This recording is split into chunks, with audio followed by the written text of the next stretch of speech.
Welcome, help me reach 4,000 subscribers. Your support keeps me creating the intense, emotional, and suspense-packed stories you love on Breakup Cheater. Like the video, drop a comment, subscribe for more jaw-dropping betrayal stories.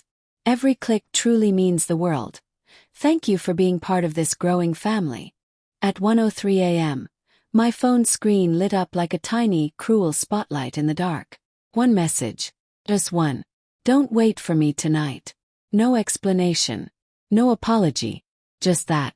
I lay there, staring at those 6 words, my chest tightening like an invisible hand was slowly closing around my lungs. The room was silent. So silent I could hear the faint ticking of the wall clock above the wardrobe.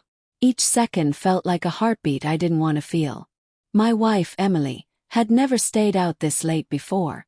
Sure, we had drifted a bit over the years, small arguments turning into unspoken tension, but we were still us. Or so I thought. I typed back 3 words, then erased them. Typed more, erased again. Finally, I stood up, bare feet touching the cold marble floor, and walked to the window. The streetlight outside cast a pale glow across the empty driveway. Her car wasn't there. Hadn't been for hours. She chose silence over coming home. And something in me cracked. My hand trembled as I picked up the phone again. I didn't send questions or pleas. Instead, I walked into the living room, positioned my phone carefully, and took a picture of the empty couch, the untouched dinner I'd made, the dim room that used to be warm because she was in it. Then I wrote back, "Don't worry, no one is waiting for you." And I hit send. 7 minutes later, she replied.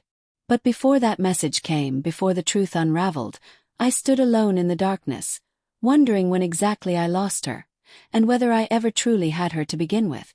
Chapter 1. The Slow Unraveling. Emily and I had been married for 9 years. Not perfect years, but real ones. Years built on weekend road trips, burnt toast on sleepy Sunday mornings, whispered promises in the dark. Years built on trust, or what I believed was trust. But over the last few months, something changed. Her laughter didn't sound like it used to. Lighter, brighter, for someone else. She guarded her phone like it held state secrets. Late work nights became common. And when she came home, she smelled like perfume that wasn't hers, and not mine either. Something floral, something new. But whenever I asked, she smiled that practiced smile and said, "You're overthinking. I'm just tired." And I wanted to believe her. God, I wanted to. Because believing her meant not facing the truth. 1:10 a.m. The second message. My phone vibrated again. "Can we talk?" Those 3 words hit harder than the first text. They felt like an admission, like guilt bleeding through a screen. My hands shook as I typed back. "Talk about what?" 3 dots appeared. Then disappeared. Appeared again. My heart raced. I paced across the living room, every second dragging like a heavy anchor. Then her message came. "Please don't do anything until I get home." Until she gets home. Meaning, she was coming back. My chest twisted with anger and relief. Sick combination. I stared at the cold dinner still waiting on the table. Her favorite pasta, garlic bread, wine chilled to perfection. Tonight was supposed to be special. I had planned it. She had forgotten. Or she simply didn't care anymore. Chapter 2. The Wait. I sat down on the couch, elbows on my knees, and waited. Every car that passed outside made me look towards the window. Every sound felt like a warning. My thoughts raced into dark corners I wasn't ready to face. Where was she? With whom? Why did she think I wouldn't ask? But I already knew the answers. Deep down, the truth was a dull blade I'd been swallowing for weeks. 2:03 a.m. The door unlocks. Finally, I heard keys clinking. The door creaked open, slow and hesitant. She stepped in. Emily looked different. Hair tousled, lipstick smudged, blouse slightly wrinkled. And her eyes. They weren't tired. They were afraid. "You're awake," she whispered, voice trembling. "I'm awake," I replied calmly, though nothing inside me was calm. She put her purse down like she might shatter it if she moved too fast. I got your message.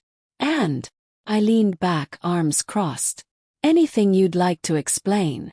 Her breathing quickened. Her fingers tapped nervously against the table. We shouldn't do this in anger. Anger? I laughed quietly. You think this? I gestured to the empty plates, the cold food, the abandoned night. Is about anger? She closed her eyes, shoulders sinking. I didn't mean to hurt you, Daniel. Then why did you? No answer. Chapter 3, The Confession. She sat across from me, hands clasped, knuckles white. There's someone else, she finally whispered. My chest went numb. Not shocked, some part of me already knew. But the pain felt new, sharp, like a deep breath after drowning. For how long? My voice cracked despite my efforts. A few months, she said, eyes filling with tears she didn't deserve. It just happened. I didn't plan for it. No betrayal happens by accident. You don't fall into someone else's arms the way you trip on a sidewalk. Do you love him? Silence. The answer was already there. I stood up. My legs felt heavy, like they belonged to a different person. I walked to the kitchen, gripping the edge of the counter to steady myself. You could have just told me, I said softly. I would have rather heard the truth from you than from your absence. She flinched. I was afraid, she said. Afraid you'd hate me. Afraid you'd leave. I turned, staring right into her eyes.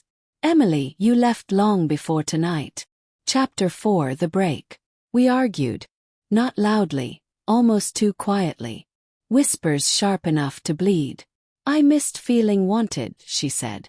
You were distant, always tired, always working. And you never told me you felt that way, I replied. Instead you chose him. Her tears flowed freely now. Maybe guilt, maybe regret, maybe neither. I don't even know myself anymore, she whispered. I didn't want to fall apart. I didn't want us to fall apart. But we did. The truth sat between us like a shadow. Unavoidable, undeniable. She reached for my hand, but I stepped back. Contact felt like salt in an open wound. I need time, I said. Time to understand what's left of us. She nodded slowly, like she was already mourning something she had destroyed. Chapter 5. The photo that ended it. The room grew heavier with silence. Emily wiped her eyes and stood. Where do we go from here? I looked at the table. The abandoned dinner, the cold wine. Then I picked up my phone, took one more picture. This time of myself. Sitting alone at the table. A meal meant for two. And I sent it to her. She stared at the screen, lips trembling. I wanted you here, I said quietly. I waited. Hope. I forgave more than you know. But tonight you told me not to. She sank into the chair, sobbing softly. I'm sorry, she whispered. I believe you, I replied. But sorry doesn't heal everything. Chapter 6. The Final Choice. The night stretched on, fragile and cold. We really talked for the first time in months. Not to fix things but to understand what we broke. Both of us bruised by truths too long ignored. And when the sun rose, painting the room gold and blue, we sat beside each other. Not lovers, not enemies. Just two people standing at the edge of something ending or beginning.